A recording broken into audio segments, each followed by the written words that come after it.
దేవుని వద్ద కొబ్బరికాయ ఎందుకు కొడతారో తెలుసా?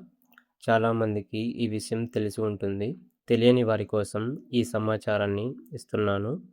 ఇది తాళపత్ర నిధి అనే బుక్కులో ఈ సమాచారం దీని గురించి ఉన్నది. మీకు వివరించే ప్రయత్నం చేస్తాను. ఇదే ఈ తాళపత్ర నిధి అనే బుక్కు.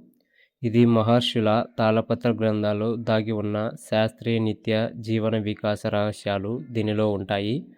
దీనిలో మనకు ఈ తాళపత్ర నిధిలో దేవుని వద్ద కొబ్బరికాయ కొట్టేది ఎందుకన్న సమాచారం గురించి ఇక్కడ ఉన్నది. దీని గురించి చూసుకున్నట్లయితే సర్వదేవతలను పూజించే సమయాల్లోనూ, యజ్ఞ హోమాదుల్లోనూ, కొన్ని శుభకార్యాల్లోనూ కొబ్బరికాయ కొట్టడం తప్పనిసరి. కొబ్బరికాయ పైనున్న పెంకు మన అహంకారానికి ప్రతీక.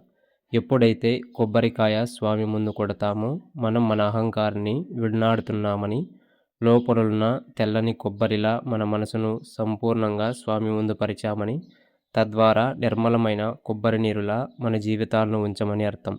సృష్టి మొత్తంలో నీరున్న కాయ కొబ్బరికాయ. ఈ సమాచారాన్ని తెలుసుకున్నాక మీకు ఎలా అనిపించిందో కింద కామెంట్ చేయండి. Thank you. ఇలాంటి మరిన్ని వీడియోల కోసం మన ఛానల్ని సబ్స్క్రైబ్ చేసుకోండి.